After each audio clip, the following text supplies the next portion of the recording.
From the journey of Alvar Nuñez Cabeza de Vaca and his companions, from Florida to the Pacific, 1528 to 1536.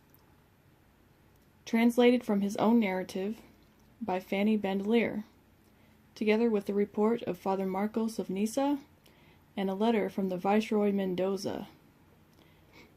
1922, Allerton Book Company, New York. In Chapter 22, near the bottom of page 108, it starts. These Indians and the ones we left behind told us a very strange tale. From their account, it may have occurred 15 or 16 years ago. They said there wandered then about the country a man whom they called Bad Thing, of small stature and with a beard, although they never could see his features clearly, and whenever he would approach their dwellings, their hair would stand on end, and they began to tremble. In the doorway of the lodge there would then appear a firebrand.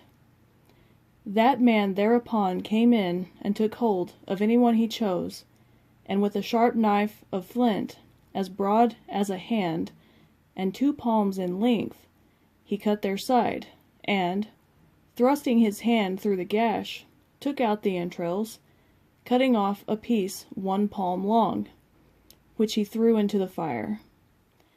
Afterwards he made 3 cuts in one of the arms, the second one at the place where people are usually bled, and twisted the arm, but reset it soon afterwards. Then he placed his hands on the wounds, and they told us that they closed at once.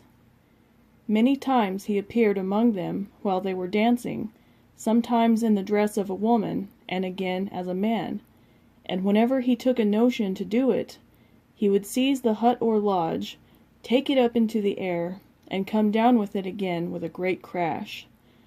They also told us how, many a time, they set food before him, but he never would partake of it, and when they asked him where he came from, and where he had his home, he pointed to a rent in the earth, and said his house was down below.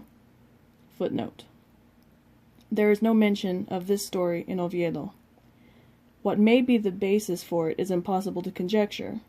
It may have been a tradition, but completely misunderstood, hence misreported by the Spaniards. Continuing.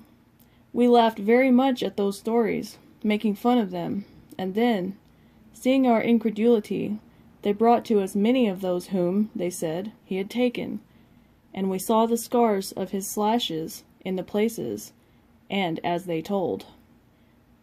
We told them he was a demon, and explained, as best we could, that if they would believe in God, our Lord, and be Christians like ourselves, they would not have to fear that man, nor would he come and do such things unto them, and they might be sure that as long as we were in this country, he would not dare to appear again.